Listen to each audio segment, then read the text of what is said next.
نحمده ونصلي ونسلم على رسوله النبي الأمين المكين الحنين الكريم الرؤوف الرحيم. أما بعد، فأعوذ بالله من الشيطان الرجيم. بسم الله الرحمن الرحيم. لن تنالوا البر حتى تنفقوا مما تحبون. صدق اللہ مولانا العظیم۔ اللہ رب العزت کا فضل و کرم اور اس کا احسان ہے جس نے آج ایک نیک مقصد کی خاطر ہم سب کو یہاں پر جمع فرمایا، بلکہ یوں کہنا بھی بھیجانا ہوگا کہ ہم سب کو یہاں مجبور فرمایا، ہمیں بلوایا گیا۔ حاضرین گرامی، اللہ رب العزت نے انسان کو دو خاص نعمتوں سے نوازا۔ پہلی نعمت اس کی فطرت اور جبلت کی صورت میں اس کی پیدائش کے ساتھ اس میں رکھ دی، اور دوسری نعمت عقل و شعور کی صورت میں اللہ رب العزت نے ایک ایسا جوہر اس میں رکھا کہ جو وقت کے ساتھ اور تربیت کے ساتھ پروان چڑھتا چلا جاتا ہے۔ اور یہ دونوں چیزیں مل کر انسان کی اصلاح کرتی ہیں اور انسان کو بحیثیت انسان اس میں شعور کی آنکھ کو کھولنے کا ذریعہ بنتی ہے۔ اگر ان میں سے کوئی ایک پہلو بھی نظر سے اوجھل ہو جائے، یعنی اس کی جبلت کی ٹریننگ یا اس کی عقل کی ٹریننگ، ان دونوں میں سے کوئی ایک پہلو بھی اگر فراموش کر دیا جائے تو انسان اپنے ہونے کے اصل مقاصد کو نہیں پا سکتا۔ اس کے لیے اللہ رب العزت نے تعلیم کے ساتھ ایک تربیت کے نظام کو بھی وضع فرمایا، ایسے ہی کہ جیسے تاجدار کائنات صلی اللہ علیہ وسلم نے قرآن مجید کی صورت میں انسانیت کو علم عطا فرمایا، لیکن اپنی صحبت کے ذریعے اسی انسانیت کی تربیت بھی فرمائی، اور اس کمبینیشن نے مل کر عرب کے ان بدوؤں کو، اس قوم کو پوری دنیا کی امامت کے قابل بنا دیا۔ وہ عرب کے صحرا میں بسنے والے لوگ جو جانے نہ جاتے تھے، ان کا ذکر نہ تھا ترقی یافتہ قوموں میں، ان کو کوئی پہچانتا نہ تھا، ان کی ذکر نہیں تھے۔ اس زمانے میں رومنس تھے، گریکس تھے، پرشینس تھے، ان سویلائزیشنز کے ذکر تھے، اور وہ عرب کے صحراؤں میں اونٹ چلانے والے بدو، تاجدار کائنات صلی اللہ علیہ وسلم نے ان کو ایسی دو نعمتوں سے نوازا۔ ایک نعمت نے ان کے ذہن کی نشو و نما کی، اور دوسری نعمت نے ان کے باطن اور جبلت کی نشو و نما۔ تو ذہن کی نشو و نما قرآن اور علم نے کی، اور باطن کی نشو و نما، جبلت کی نشو و نما تاجدار کائنات صلی اللہ علیہ وسلم کی صحبت و تربیت میں۔ اس کمبینیشن نے مل کر در حقیقت اس قوم کو بہت بلند بنا دیا۔ جتنی بھی اقوام ہیں، آپ جاپان کی سرزمین میں بیٹھے ہوئے، آپ اس بات سے بخوبی آگاہ ہیں اور واقف ہیں کہ یہاں پر ابتدائی سالوں میں بچوں کو کچھ پڑھاتے نہیں ہیں، صرف آداب سکھاتے ہیں، تاکہ ان کے اندر آداب اس طرح رچ بس جائیں کہ پھر وہ چاہے پروفیشنلز بن جائیں، ڈاکٹرز بن جائیں، انجینئرز بن جائیں، کچھ بھی بن جائیں، لیکن بحیثیت انسان وہ ان میں سب سے اعلیٰ ہے۔ اس لیے ان کے آغاز میں جو فارمیٹیو ایئرز ہیں، ان کے اندر ان کو آداب کی سانچ اور آنچ دی جائے تاکہ وہ مؤدب شہری بنے۔ جتنی بھی ترقی یافتہ اقوام ہیں، انہوں نے اسی راستے سے ہی اپنا سفر طے کیا ہے۔ بدقسمتی سے پاکستان دو طرح کے مسائل کا شکار ہے۔ ایک پبلک سیکٹر تعلیمی ادارہ جات وہ وسائل کی کمی کی وجہ سے معاشرے کی تمام تر جو تعلیمی ضروریات ہیں ان کو پورا نہیں کر پاتا۔ آپ کے علم میں ہے جو پبلک سکولز بھی ہیں وہ بھی آج وہ این جی اوز اور پرائیویٹ سیکٹر کو دینے پر مجبور ہیں، کیونکہ گورنمنٹ وسائل کی نا دستیابی کی وجہ سے وہ سرکاری اسکول بھی چلانے سے قاصر ہے، تو پرائیویٹ سیکٹر کو دیتے۔ اس وقت پرائیویٹ سیکٹر پاکستان کا کم و بیش 50% جو تعلیمی ضروریات ہیں ملک کی وہ پرائیویٹ سیکٹر پوری کر رہا ہے، اور جو بقیہ پبلک سیکٹر 50% پوری کرتا ہے وہ معیار تعلیم کے اعتبار سے اتنا کمپرومائزڈ ہے کہ بچے وہاں پر جاتے ہوئے دو بار سوچتے ہیں۔ پھر دوسرا المیہ یہ ہے کہ ان اداروں میں تربیت نہ ہونے کے برابر ہے، وہاں پر اخلاقی حوالے سے، دینی حوالے سے، حب الوطنی کے اعتبار سے بنیادی اقدار ہر جگہ کمپرومائز ہے، یہاں تک کہ طلباء طالبات کثیر تعداد میں ان موجودہ یونیورسٹیز میں جاتے ہوئے بچے، ان میں سے کتنے نوجوان رابطہ کرتے ہیں اور ان کے اندر جو اگنوسٹسزم ہے، ایتھسٹک جو جراثیم ہے وہ گھر کرنے لگ گئے، پیدا ہونے لگ گئے ہیں، کیونکہ تربیت کا فقدان ہے اور اخلاقی زوال ہے، ڈرگز ہیں اور نہ جانے کیا کیا امور اس وقت اس ماحول میں درپیش ہے کہ جو تربیت بھی کلیتاً تباہی کا شکار ہے، اور جو دوسری چیز علم ہے، علم بھی اپنے معیار کو اس لیے نہیں پہنچ پاتا کیونکہ وسائل نہیں جائے۔ تو وہ دونوں محاذ وہاں پر اگر کوئی نوجوان نسل شکست کھا رہی ہو تو آگے مستقبل روشن نظر نہیں آتا۔ اور پھر اگر صوبوں کے اندر تعلیمی لینڈسکیپ کی بات کی جائے تو اس کے اندر بھی تفاوت ہے، اس کے اندر بھی تفریق پائی جاتی ہے۔ پنجاب کے اندر تعلیمی ادارہ جات کا عدد یا پنجاب کے اندر پائی جانے والی یونیورسٹیز کا عدد وہ اور ہے، سندھ میں پائی جانے والی یونیورسٹیز کا عدد اور ہے، کشمیر اور خیبر پختونخوا میں پائی جانے والی یونیورسٹیز اور تعلیمی اداروں کا عدد اور ہے، اور 3.5-4 کروڑ کے قریب جو خیبر پختونخوا کی عوام ہے ان کے نوجوان طلباء اور طالبات ان کے لیے تعلیمی ادارہ جات مکمل ضروریات کو پورا نہیں کرتے۔ جاپان 12.5 کروڑ افراد کا ملک ہے، لیکن جہاں پر تعلیم کے لیے 800 سے زائد یونیورسٹیز ہیں جو ان ضروریات کو پورا کرتی ہیں۔ ساؤتھ کوریا 5 کروڑ افراد کا، لیکن کم و بیش 300 یونیورسٹیز، ان کی ضروریات کو 5 کروڑ افراد پہ 300 یونیورسٹیز ہیں۔ یہاں 12.5 کروڑ افراد کے لیے 800 یونیورسٹیز، اور پاکستان 25 کروڑ افراد کا ملک ہے اور صرف 200 یونیورسٹیز، اور ان کا تعلیمی معیار بھی کمپرومائز ہے، تو وہ نسل کہاں سے پیدا ہوگی جس نے پاکستان کی اثر نو آبیاری کر کے ملک و ملت کو مستحکم کرنے کی ذمہ داری ادا کرے۔ اور اس میں پھر جب پرائیویٹ سیکٹر آ جاتا ہے، پرائیویٹ سیکٹر کا اگر مکمل رجحان مغربی مزاج پر ہوگا اور اپنی اصلاً جو علاقائی ضروریات ہیں، مذہبی ضروریات ہیں، اقدار ہیں، ان کا تحفظ نہیں کیا جائے گا ان اداروں کے اندر، تو آپ ذرا سوچئے کہ ان 200 یونیورسٹیز سے بھی جو قوم تیار ہوگی نہ حب الوطنی ہوگی نہ دین کی محبت و رغبت۔ یہی وجہ ہے جو قوم وہاں سے پیدا ہوتی جا رہی ہے وہ ان تمام بنیادی ضروریات سے قاصر ہے۔ ایسے ماحول میں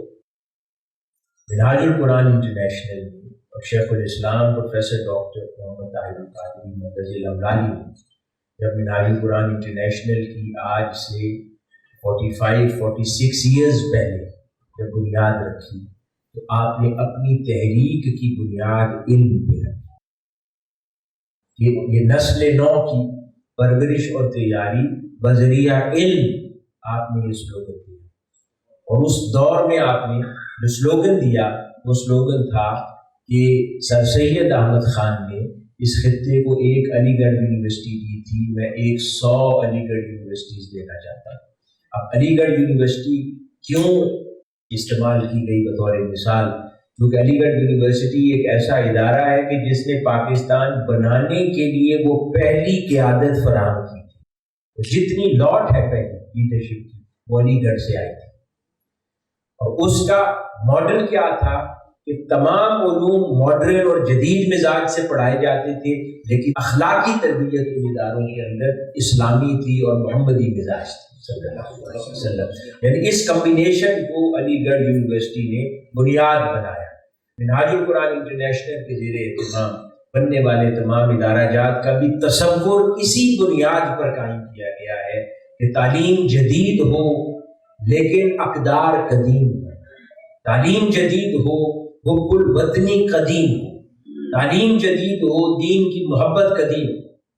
یعنی اس کمبینیشن کے ساتھ وہ پھر نسل وجود میں آئے کہ جس کی جبلت کو بھی دین کی چاشنی نصیب ہو جائے اور جس کی عقل کو بھی دنیا کی جدید علوم کی آگہی نصیب ہو جائے۔ یعنی اس کمبینیشن کے ساتھ ایسی نسل پیدا ہو ان اداروں سے کہ جن کی جبلت بھی ٹرین ہو رہی ہو جو اللہ نے دو نعمتیں دی، اور جن کی عقل بھی ٹرین ہو رہی ہے۔ اس کمبینیشن کے بغیر تبدیلی رونما ہونا مشکل ہو جاتا ہے۔ میں اب تھوڑا منہاج یونیورسٹی کا تعارف کرواتا چلوں، اس کے بعد پھر خیبر پختونخوا میں ہم کیا کرنے جا رہے ہیں اس پر بات کروں۔ عزیز گرامی کا منہاج یونیورسٹی لاہور کو اس وقت 40 سال کا عرصہ بیت چکا ہے۔ یہ ملک پاکستان کی ٹاپ 10 یونیورسٹیز میں شامل۔ اس وقت آپ لوگ ملاحظہ کر چکے ہیں اسٹیٹس کو، 15,000 سے زائد طلبہ طالبات زیر تعلیم ہیں یہاں پر، 150 ڈگری پروگرامز کروائے جاتے ہیں، اور 36 ڈپارٹمنٹس ہیں، 11 فیکلٹی، اور 4 حوالوں سے منہاج یونیورسٹی کو اللہ رب العزت نے باقی اداروں میں ممتاز کر دیا۔ صرف اس لیے نہیں ہے کہ میرا تعلق منہاج یونیورسٹی سے، بلکہ حقیقتاً منہاج یونیورسٹی کو اللہ رب العزت نے یہ امتیازی خصوصیات سے نوازا ہے۔ وہ 4 حوالے کیا ہیں؟ ان میں سے ایک حوالہ منہاج یونیورسٹی کا تعلیمی معیار۔ یہاں پر تمام تر جو ڈگری پروگرامز ہیں وہ اتنے معیاری انداز میں فراہم کیے جاتے ہیں کہ کثیر تعداد میں طلبہ اور طالبات وہاں پر آ کر پڑھتے ہیں، اور اتنی کم فیس کے ساتھ وہاں تعلیم دی جاتی ہے کہ کوئی پرائیویٹ سیکٹر یونیورسٹی اس کا تصور نہیں کر سکتی۔ اور آج صرف یہ نہیں، آج کوئی پرائیویٹ سیکٹر ایسی یونیورسٹی نہیں ہے کہ جہاں پر یونیورسٹی اپنی جیب سے سالانہ 12 سے 15 کروڑ روپے کے نیڈ بیسڈ اسکالرشپس غریب بچوں کو دیتی ہے۔ وہ منہاج یونیورسٹی یہ پرائیویٹ پروجیکٹ نہیں ہے کسی کا، یہاں سے کسی کو کما کے اپنے گھر نہیں لے کے جانا۔ منہاج القرآن انٹرنیشنل ایک NGO ہے، منہاج القرآن انٹرنیشنل کی یونیورسٹی ہے۔ جو کچھ جہاں آتا ہے وہ اسی کی تعمیر و ترقی میں اور اس جیسے دیگر پروجیکٹس کی تعمیر و ترقی میں لگ جاتا ہے۔ اس وجہ سے یہاں پر تیزی سے اللہ رب العزت نے ترقی کے دروازے کھولے۔ دوسرا خاص پہلو یونیورسٹی کا اس کا ریسرچ اورینٹڈ ہونا ہے۔ اس وقت منہاج یونیورسٹی میں 36 تعلیمی اسکولز کے علاوہ 16 ریسرچ سینٹرز کام کر رہے ہیں، اور وہ بین الاقوامی سطح کے ہیں۔ ان ریسرچ سینٹرز میں سے کسی کی افیلیشن اور کولیبوریشن یونیورسٹی آف شنگھائی کے ساتھ ہے، کسی کی کولیبوریشن یورپین یونین کے ساتھ ہے، کسی کی کولیبوریشن یونائٹڈ نیشنز کے ساتھ ہے، کسی کی کولیبوریشن ملیشیا کے معروف اداروں کے ساتھ ہے، کسی کی کولیبوریشن یورپ کی دیگر بڑی معروف یونیورسٹیز کے ساتھ ہے، کسی کی collaboration university of Melbourne Australia کے ساتھ ہے۔ اس طرح 16 تحقیق کے بڑے بڑے ادارے اور ریسرچ سینٹرز کام کر رہے ہیں جو اس کو باقی پرائیویٹ سیکٹر یونیورسٹیز کے اندر منفرد و ممتاز کرتے ہیں۔ کیوں؟ کیونکہ اس یونیورسٹی کا مقصد ڈگریز بیچنا نہیں ہے، اس نے ایکچولی جو گیپس ہیں سوسائٹی کے اندر اس کو ایڈریس کرتی ہے۔ مثال کے طور پر پاکستان کے اندر دہشت گردی اور انتہا پسندی کے حوالے سے جب سے 9/11 رونما ہوا اس کے بعد پوری دنیا کی ہر یونیورسٹی کے اندر school of peace and counter terrorism studies کا قیام عمل میں آیا. پاکستان واحد ملک ہے کہ جہاں پر کسی یونیورسٹی میں school of peace and counter terrorism قائم نہیں کیا گیا. منہاج یونیورسٹی واحد یونیورسٹی بنی کہ جہاں پر اس وقت بھی school of peace and counter terrorism studies چل رہا ہے اور 250 سے زیادہ سیکیورٹی فورسز کے ان سروس آفیسر کاؤنٹر ٹیررزم کی ڈگری منہاج یونیورسٹی میں آ کے حاصل.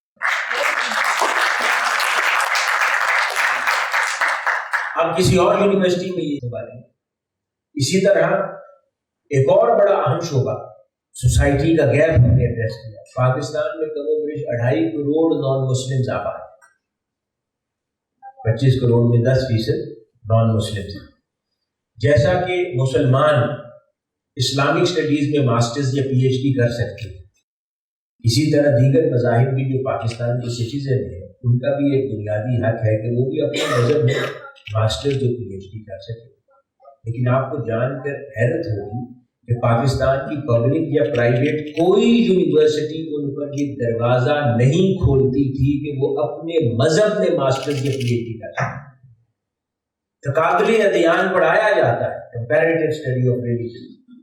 لیکن جیسے اسلامک اسٹڈیز میں بھی کہ مسلم ہم ڈگری کرتے ہیں ان کو یہ اجازت نہ ہوئی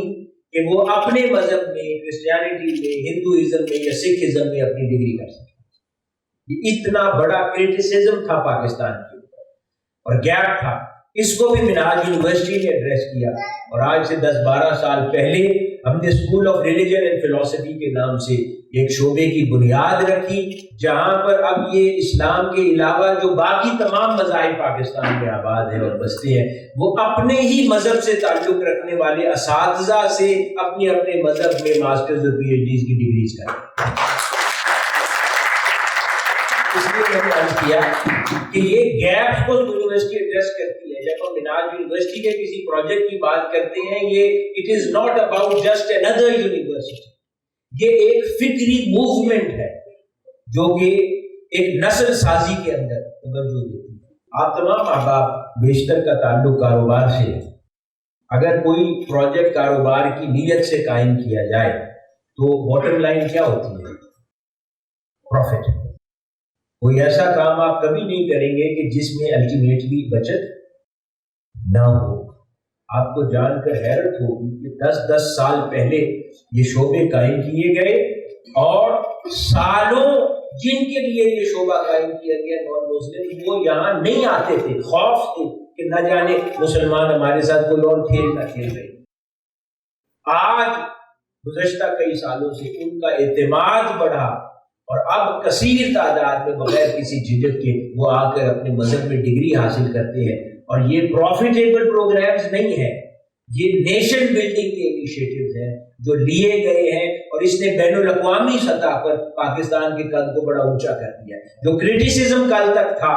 آج وہ پاکستان کے لیے نیک نامی کی وجہ بنی. اسی طرح آپ کے علم میں ہوگا کہ سپریم کورٹ آف پاکستان نے ایک ججمنٹ پاس کی اور اس کو پارلیمنٹ نے انڈورس کیا. 2028 تک پاکستان کے تمام فائنینشیل انسٹیٹیوشنز کو اسلامائز ہونے کی ضرورت ہے. یعنی خالی معیشت نہ رہے، وہ اسلامی معیشت بن رہے. اس کے اوپر فیصلے ہوئے، لیکن پاکستان کے اندر اسلامی معیشت کو سپورٹ اور پروموٹ کرنے کے لیے سفیشینٹ ادارے نہیں ہیں. کیونکہ جب بھی آپ کسی چیز کی طرف ٹرانزیشن کرتے ہیں تو آپ کو ہیومن ریسورس ریکوائرڈ ہے کہ جو سنبھالے ان چیزیں، لیکن پاکستان میں وہ ادارے ہی نہیں ہیں. آپ کو یہ بھی جان کر حیرت ہوگی کہ 12.5 کروڑ افراد کے صوبے پنجاب کے لیے منہاج یونیورسٹی ہی واحد ادارہ ہے جو اسلامک بینکنگ اینڈ فائنینس میں پی ایچ ڈی اور ماسٹرز کی ڈگریز کرتا ہے. تمام اسلامک بینک کو اگر ہیومن ریسورس ریکوائرڈ ہے تو وہ منہاج یونیورسٹی مہیا ہے. صرف یہ نہیں،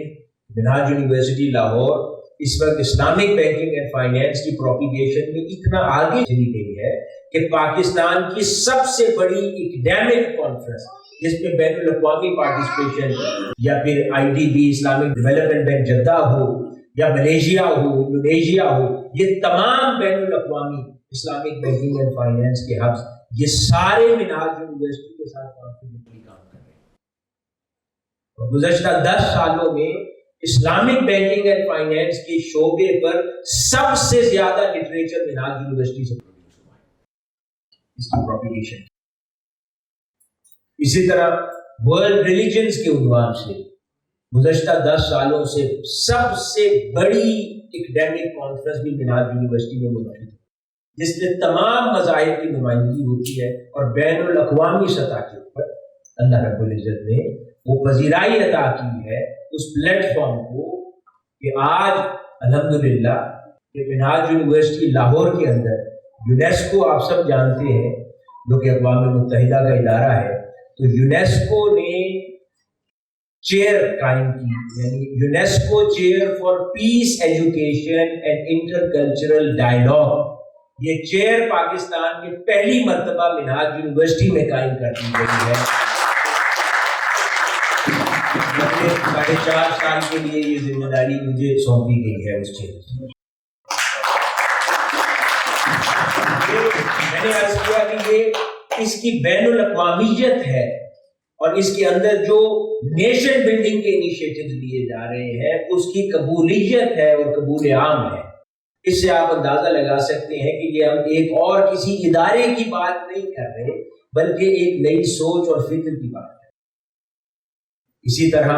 آپ نے یہاں پر ملاحظہ فرمایا ہوگا روبوٹک لائبریری کا منظر، یہ پاکستان کی نہیں، یہ ایکچولی دنیا کی پہلی روبوٹک لائبریری ہے، جاپان میں بھی نہیں ہے، جہاں پر پوری آٹومیٹڈ لائبریری اسٹوڈنٹ جا کر بیٹھ جاتا ہے اور روبوٹ ایکچولی لا کر اس کو اس کے مطلب کی کتاب دیتا ہے، جب وہ پڑھ کے فارغ ہو جاتا ہے روبوٹ ہی لا کر شیلف میں لگا دیتا ہے۔ اس مزاج کی دنیا میں کہیں اور اس وقت لائبریری نہیں ہے، وہ بھی منہاج یونیورسٹی میں قائم کی گئی ہے۔ میں نے آپ کو چند مثالیں دی ہیں کہ جہاں پر تیزی سے پھر پاکستان کی کوسٹل لائن 1200-1400 کلومیٹر پر مشتمل ہے، لیکن وہاں پر فشری ہے، شپنگ ہے، بیچز ہیں، ٹورزم ہے، اس سے متعلقہ بہت ساری اکنامک ایکٹیویٹیز ہیں جس کی طرف پاکستان توجہ نہیں دیتا اور ریونیو جنریشن نہیں ہوتی۔ تو کیوں؟ کیونکہ پاکستان میں بلو اکانومی یا سمندروں سے متعلق جو اکانومی ہے اس پر کام کرنے کے لیے صرف 3 شعبہ جات ہیں، ایک نیوی کے پاس، ایک گورنمنٹ آف پاکستان کے پاس، اور تیسرا شعبہ منہاج یونیورسٹی میں ہے۔ اور پاکستان نیوی کے احباب نے یہ تذکرہ خود کیا کہ ہم تینوں میں سے سب سے زیادہ متحرک شعبہ جو اس وقت کام کر رہا ہے وہ منہاج یونیورسٹی کا تجربہ ہی ہے۔ میں نے آپ کو یہ چند مثالیں دی ہیں کہ گیپس کو ایڈریس کرنے کے لیے نیشن بلڈنگ کے حوالے سے کتنا مؤثر کردار منہاج یونیورسٹی ہے۔ اس سے پاکستان کے اندر اور پاکستان کے باہر لوگ ناواقف نہیں جانتے ہیں۔ اسی چیز کے پیش نظر ہم نے ارادہ کیا کہ اس کو ایکسپینڈ کر کے دیگر شہروں تک بھی یونیورسٹی کو لے جایا جائے۔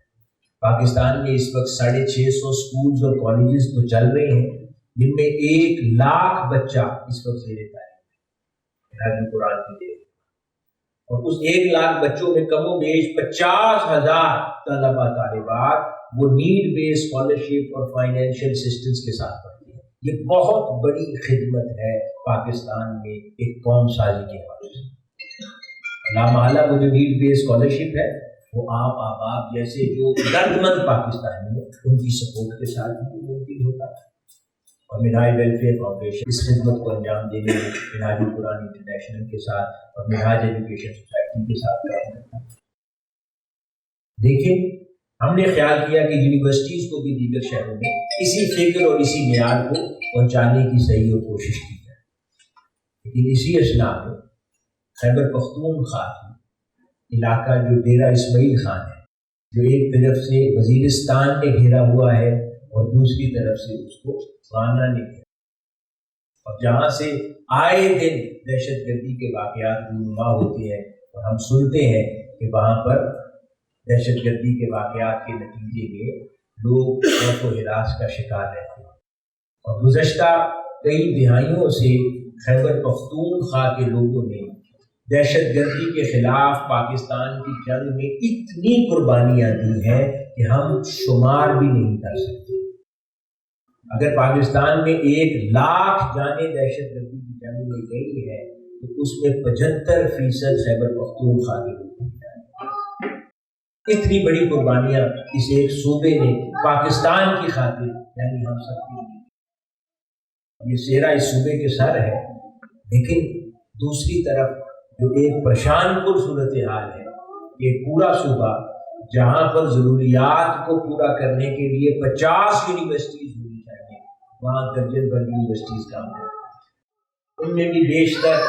پبلک سیکٹر ہے، پرائیویٹ سیکٹر یونیورسٹیز معیاری نہیں ہے، اور پھر اتنی مسافتیں ہیں کہ بچیاں خاص طور پہ بیٹیاں جو ہیں والدین کانفیڈنٹ فیل نہیں کرتے کہ ان کو بھیجیں۔ پھر جب تعلیم نہیں ہے، ادارہ جات نہیں ہے، تو پھر لامحالہ جب ڈگری نہیں کریں گے تو پھر روزگار نہیں ملے گا، روزگار نہیں ملے گا تو نوجوانوں میں فرسٹریشن بڑھے گی، جب فرسٹریشن بڑھے گی تو پھر دہشت گرد تنظیمیں ان کو جب اپروچ کریں گی تو آسانی سے وہ ریکروٹ ہو جائیں گے اپنی ضروریات کو پورا کرنے کے لیے، اور یہ ایک ایسا وشیس سائیکل ہے کہ جو ختم ہونے کا نام ہے۔ ہمارا خیال تھا، ہم نے اسلام آباد میں زمین بھی لی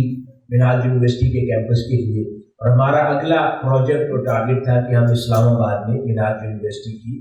پھر دوسرے کیمپس کی بنیاد ڈالیں، لیکن اس اسنا میں خیبر پختونخوا کے لوگوں نے اپروچ کیا، بہت تکلیف کے ساتھ اپروچ کیا اور اصرار کیا کہ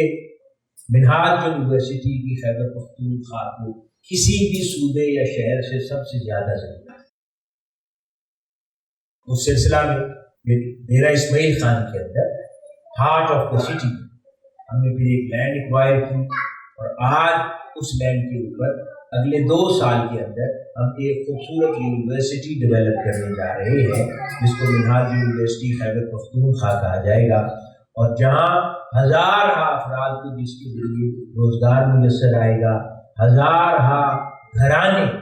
جس یونیورسٹی سے پڑھ کر اس قابل ہو جائیں گے نوجوان طلبہ طالبات کہ وہ اپنے گھر والوں کو لک آفٹر کر سکیں۔ اور میں امید کرتا ہوں کہ جس سوچ کی امین ہے منہاج یونیورسٹی، انتہا پسندی جس میں نہ ہو، محبت ہو، احترام انسانیت ہو، اور منہاج یونیورسٹی کو تو 2021 میں پاکستان کے اندر پریزیڈینشل ایوارڈ اور سرٹیفکیٹ دیا گیا کہ پاکستان کی واحد 100% ڈرگ فری یونیورسٹی ہے۔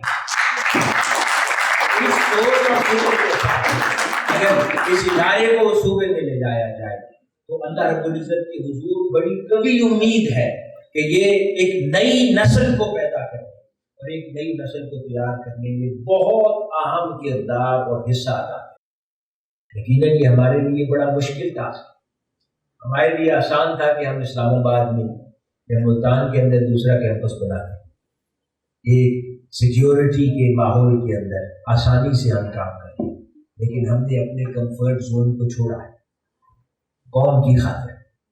اور اس چیز کا فیصلہ کیا کہ ایکچولی پاکستان کو کیا ضرورت ہے، اسلام آباد میں ایک اور یونیورسٹی کی ضرورت ہے یا پھر خیبر پختونخوا میں اس نسل کو ایک یونیورسٹی کی اور ایک ایسے ادارے کی ضرورت ہے جو نسل ضائع ہو۔ ہم نے یہ مشکل فیصلہ لے لیا ہے اپنے کمفرٹ زون کو چھوڑ کر۔ اب آج آپ لوگوں کے سامنے کھڑے ہیں اس خواہش کے ساتھ کہ آپ لوگ بھی اپنے کمفرٹ زون کو چھوڑیں، جو کہ پاکستان کی کاز کے لیے ہم موو کر رہے ہیں، تو آپ لوگ بھی اس کاز کے لیے اس صوبے کو ہاتھ بٹانے کے ان کی سپورٹ میں آگے بڑھیں اور اس کو اپنا پروجیکٹ سمجھیں،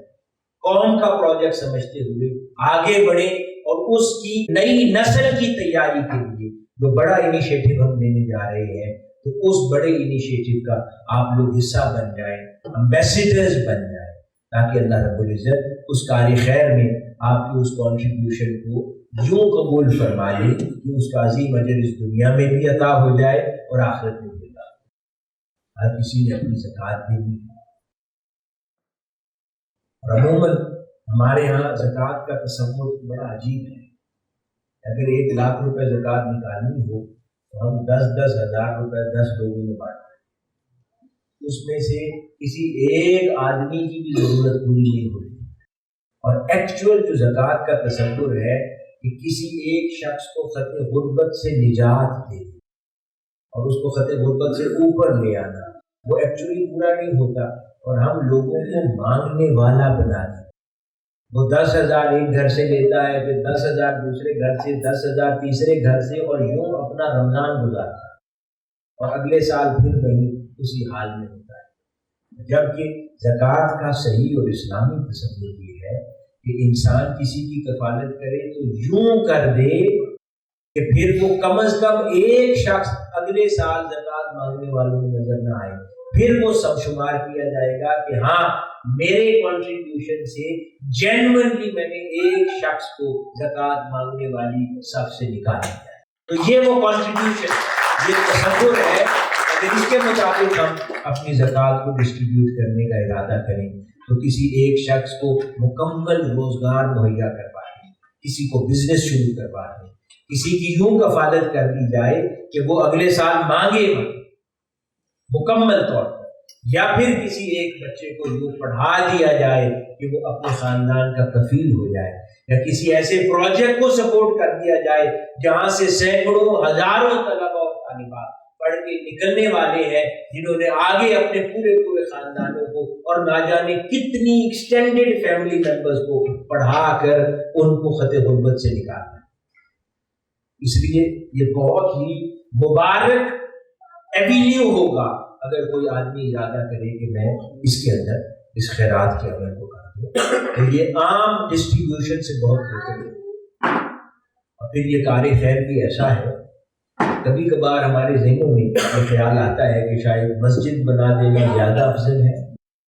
یا قرآن مجید پڑھنے والے بچوں کے اوپر خرچ کر دینا زیادہ افضل ہے۔ یقیناً یہ افضل ہے،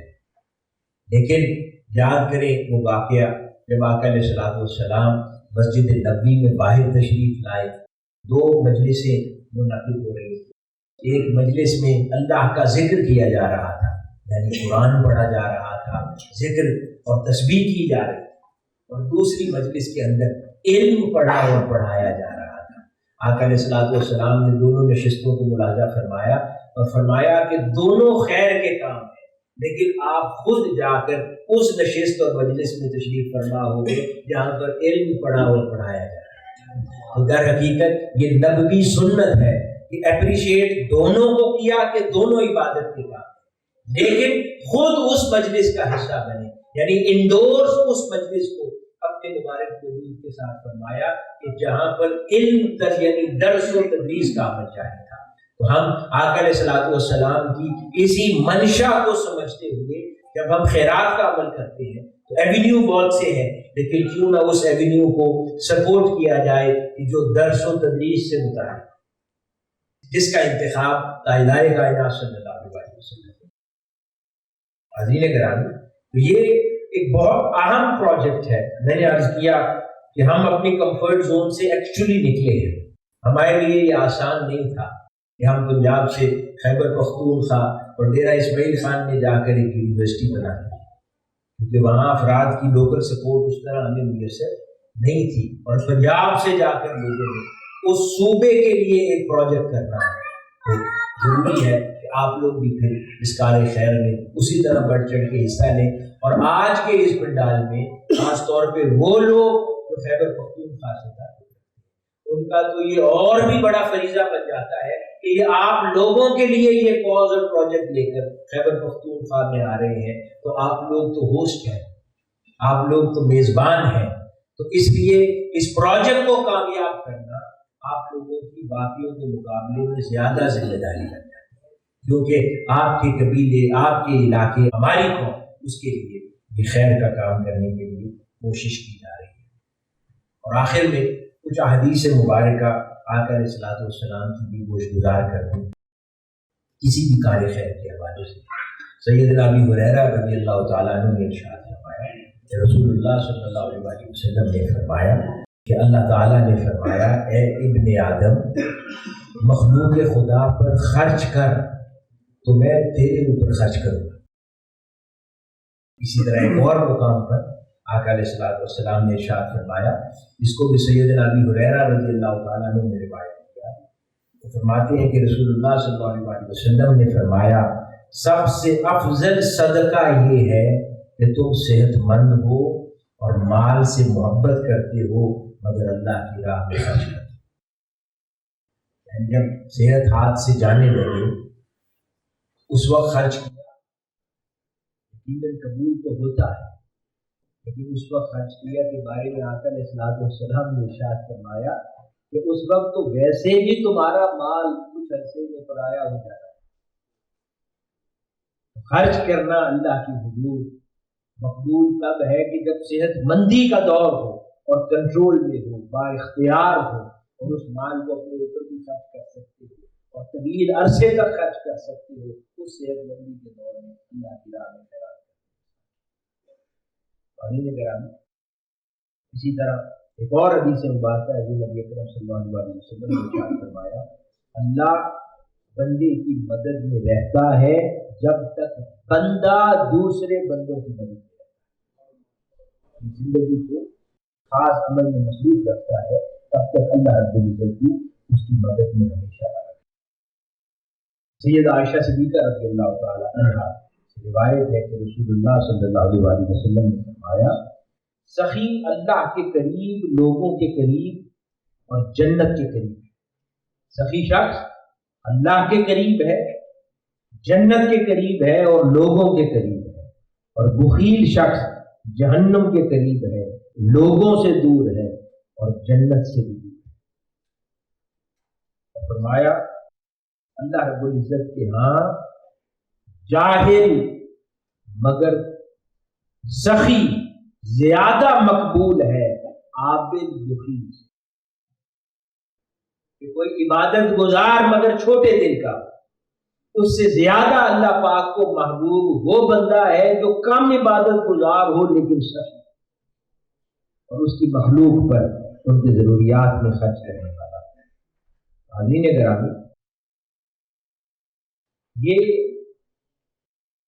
تاریخ انسانی بالخصوص امت محمدی صلی اللہ علیہ وسلم کی تاریخ تو ایسے واقعات سے بھری ہوئی ہے جہاں پر بے شمار قربانی تعلیم کی راہ میں۔ آپ کو جان کر یہ حیرانی ہو، امت مسلمہ کا سب سے معروف تعلیمی ادارہ کون سا ہے؟ جامعۃ الازہر، اور یہ مسلمان تاجروں کی، اس کی ایک ایک بلڈنگ، اس کی ایک ایک بلاک آج تک مصر اور عالم اسلام کے تاجروں کی سپورٹ سے وقف شدہ زمین پر، وقف شدہ عمارتوں کے اندر یہ وقف پر چلنے والی یونیورسٹی ہے، جس نے گزشتہ 1200 سال کے اندر اسلام کے اندر وہ اسکالرشپ پیدا کی ہے جس کی نمید پھر انسانی تاریخ کی پہلی یونیورسٹی، پراپر یونیورسٹی جس کے اندر ڈگریز دی جاتی ہے، مراکش کے اندر قائم ہوئی کرابیون یونیورسٹی، وہ ایک تاجر خاتون نے اپنے باپ کی دی ہوئی وراثت کے ساتھ پہلی یونیورسٹی قائم کی، جس نے نہ جانے ہزاروں لوگوں تک ان کی وہ شمع روشن کی کہ آج تک لوگ اس کی آٹمنٹ امپائر نے اتنے تعلیمی ادارے پوری دنیا میں قائم کیے، اور ان میں بیشتر اللہ رب العزت نے تاجروں کے دل میں وہ خیر کا جذبہ پیدا کیا، اور انہوں نے تعلیمی اداروں کے اوپر خرچ کیا، اور تعلیمی اداروں سے بڑھ چڑھ کر وہ ادارے وجود میں آئے اور وہ شخصیتیں وجود میں آئیں جنہوں نے اسلام کا نام روشن کیا۔ آج ویسٹ کے اندر آکسفورڈ یونیورسٹی ہو، ہارورڈ یونیورسٹی ہو، ان کے انڈاؤمنٹ فنڈز جو ہیں وہ بلینز آف ڈالرز پر مشتمل ہے، اور وہ سارا انڈاؤمنٹ فنڈ بڑے بڑے بلینئرز، تاجر، انڈسٹریلسٹ وہ اپنا پیسہ چیریٹی جب کرنے کا ارادہ کرتے ہیں تو یونیورسٹی کیونکہ وہاں نسلیں پیدا ہوتی، وہاں سے قومیں بنتی ہیں، وہاں نظریے پنپتے ہیں، وہاں فکر جنم لیتی ہے، وہاں تصورات تشکیل پاتے ہیں، اور وہاں سے نظریات وجود میں آتے ہیں اور وہاں سے قومیں وجود میں آتی ہیں۔ اس لیے تعلیمی اداروں کے ساتھ ہمیشہ سے تاجروں کا بڑا گہرا تعلق رہا ہے۔ آقا علیہ الصلوۃ والسلام کی بارگاہ میں دو بھائی تھے، ایک بھائی تجارت اور مزدوری کرتا تھا اور دوسرا بھائی تعلیم حاصل کرتا تھا۔ آقا علیہ الصلوۃ والسلام نے ان دونوں کو دیکھا، انہیں دعا دی، انہوں نے کہا یہ کتنے پیارا کمبینیشن ہے کہ ایک محنت کرتا ہے اور کماتا ہے اور دوسرے کو پڑھاتا ہے۔ یہ جو بھائی چارہ ہے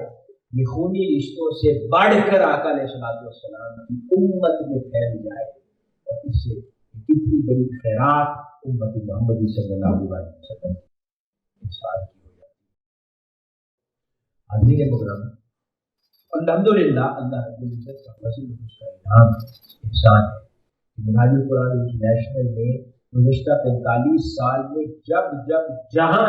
کوئی پروجیکٹ انیشیٹ کیا اس کو اللہ رب العزت نے کامیابی سے کیا۔ آپ نے ویڈیو دیکھی، افریقہ جیسے غریب ملکوں کے اندر کتنی بڑی تعداد کے اندر پروجیکٹس اس وقت چل رہے ہیں، کفالت ہو رہی ہے۔ آج بھی منہاج ویلفیئر فاؤنڈیشن غزہ کی سرزمین میں شاید ایک دو تنظیموں میں سے ایک ہوگی، پاکستانی تنظیموں میں سے، جو جارڈن کی ہاشمائٹس کی فاؤنڈیشن کے ساتھ مل کر آن گراؤنڈ اس وقت غزہ کے مسلمانوں کو فوڈ سپلائی۔ اسی طرح باقی بہت سارے محاذوں پر یہ کنٹریبیوشنز کا سلسلہ جاری ہے۔ اللہ رب العزت نے ہزارہ کی تعداد میں منہاج یونیورسٹی کے تعلیمی اداروں سے وہ قوم پیدا کی ہے کہ بڑی بڑی ذمہ داریوں کے اوپر وہ پہنچ کر اللہ اور اس کے رسول صلی اللہ علیہ وسلم کی اطاعت و اتباع میں پاکستان کا نام روشن کرے۔ ضرورت اس عمل کی ہے کہ وہ نسل جو آج پڑھنے جائے، ہمارے لیے اللہ رب العزت نے جتنا علم لکھا تھا ہم نے حاصل کیا، اب وہ نسل کم از کم ہم ان کو سپورٹ کر سکتے ہیں تاکہ وہ لوگ ان اداروں سے پڑھ کر وہ کام انجام دے پائیں جو ہم نہیں کر سکتے۔ کئی بار جب ہم دوسرے کمزور حال بچوں اور گھرانوں کی مدد کرتے ہیں تو اللہ پاک اس کے صدقے ہماری اولاد کے مستقبل اچھے کرتا ہے، یہ اس کا نظام ہے۔ جب ہم ایک یتیم کی کفالت کرتے ہیں تو اللہ پاک اس یتیم کی کفالت کے صدقے ہمارے بچوں کے سروں پر ان کے والدین کا سایہ سلامت ہے تاکہ وہ یتیمی نہ رہے۔ کیوں؟ کیونکہ ہم نے یتیموں کی کفالت کی۔ اسی طرح ہم لوگ جب قوموں کو بنانے اور سنوارنے کے نوجوانوں اور نوجوان نسل پر ایفرٹ کرتے ہیں، محنت کرتے ہیں، ان کو بناتے اور سنوارتے ہیں، اس کا نتیجہ یہ ہوتا ہے کہ اللہ رب العزت ہمارے گھروں میں ہمارے بچوں کی حفاظت اور ان کی تعلیم و تربیت اور ترقی کا اہتمام کرتا ہے، کیونکہ اللہ رب العزت کسی کا قرض نہیں رکھتا۔ جو اس کی راہ میں اس کی مخلوق پر ایک دانہ بھی دیتا ہے اللہ رب العزت اس کا جواب اس دنیا میں بھی عطا فرماتا ہے اور آخرت میں، کیونکہ یہ سودا اللہ کی ذات کے ساتھ ہے، یہ انسان کے ساتھ نہیں ہے، اور وہ ایسی ذات ہے جو کسی کا دیا بھولتی ہے۔ جہاں تک تعلق منہاج القرآن انٹرنیشنل کا ہے تو اس کے پروفائل سے ناواقفیت آپ کی ہے، پوری دنیا میں جو کنٹریبیوشن ادارہ جات کی شکل میں منہاج القرآن انٹرنیشنل کے لیے ہے وہ کسی سے باقی نہیں ہے۔ اس لیے کسی بھی کنٹریبیوشن کے لیے دو ہی باتوں کا ہونا ضروری ہے، ایک کاز جو سمجھ آتی ہو اور دوسرا ٹرسٹ، اعتماد کہ کس کے ذریعے اس کاز کو سپورٹ کیا جا رہا ہے۔ میں سمجھتا ہوں کہ منہاج القرآن انٹرنیشنل کے اس پلیٹ فارم پر یہ دونوں چیزیں الحمدللہ ہمیں میسر آئی۔ ضرورت اس عمل کی ہے کہ ہم اپنے ارادوں کو پختہ کریں اور آگے بڑھ کر اس کاز کو سنبھالیں، سپورٹ کریں اور اس کے ایمبیسڈر۔ آخری بات، ہم نے صرف سیدنا عثمان غنی رضی اللہ تعالیٰ عنہ اور سیدنا ابو بکر صدیق رضی اللہ تعالیٰ عنہ کے بارے میں تو سن رکھا ہے کہ سیدنا ابو بکر صدیق رضی اللہ تعالیٰ عنہ اپنے گھر کا سارا مال آقا علیہ الصلوۃ والسلام کی بارگاہ میں ایک روز پیش کر دیا تھا۔ آقا علیہ الصلوۃ والسلام نے جب پوچھا کہ گھر والوں کے لیے کیا چھوڑا ہے تو انہوں نے عرض کیا اللہ اور اس کا رسول چھوڑا۔ حاضرین گرامی، کم لوگ یہ جانتے ہیں کہ سیدنا ابو بکر صدیق رضی اللہ تعالیٰ عنہ نے تو زندگی میں ایک بار اپنا سارا مال پیش کر دیا تھا. امام حسن اور امام حسین رضی اللہ تعالیٰ عنہما انہوں نے اپنی زندگیوں میں تین مرتبہ اپنے گھر کا پورا مال ادا کیا. وہ خانوادہ رسول تھا. انہوں نے پھر اپنی مثالیں بھی ایسی قائم کر دی جن کی کوئی مثال نہیں کر سکتی. تو یہ جذبے خیرات کے، یہ احساسات خیرات کے، یہ تاریخ اسلام ہے. اسی سے اسلام کی روشن واقعات اور مثالیں کا قائم ہے، اور اسی حرارت سے در حقیقت امت محمدی صلی اللہ علیہ وسلم میں حرارت. دعا گو ہو کہ اللہ رب العزت ہمارا یہاں پر جمع ہونا اپنی بارگاہ میں قبول فرمائے. اور یہ پروجیکٹ جو کم و بیش اس وقت اس کی ابتدائی لاگت 1 ارب روپے ہے. پھر جب بنیادی بلڈنگ اس کی تعمیر ہو چکی ہوگی تو یہ اپنا بجٹ یونیورسٹی خود اٹھا لے. تو یہ ٹاسک بڑا ہے لیکن اتنا بڑا نہیں ہے کہ پورا نہ ہو سکے. اللہ پاک ہمیں مدد فرمائے گا اور اس میں ہمیں کامیابی سے نوازے گا. ایک بار پھر میں میرانی قرآن انٹرنیشنل جاپان کا شکریہ ادا کرتا ہوں اس خوبصورت پروگرام کی انعقاد پر، اور آپ تمام احباب کا بھی شکریہ ادا کرتا ہوں کہ آپ لوگ اپنی مصروفیات میں سے وقت نکال کر یہاں ہم سب کی حوصلہ افزائی کی. اللہ پاک ہم سب کا حاصل ہو اور ہمارے حال پر کرم فرمائے. شکریہ. والسلام.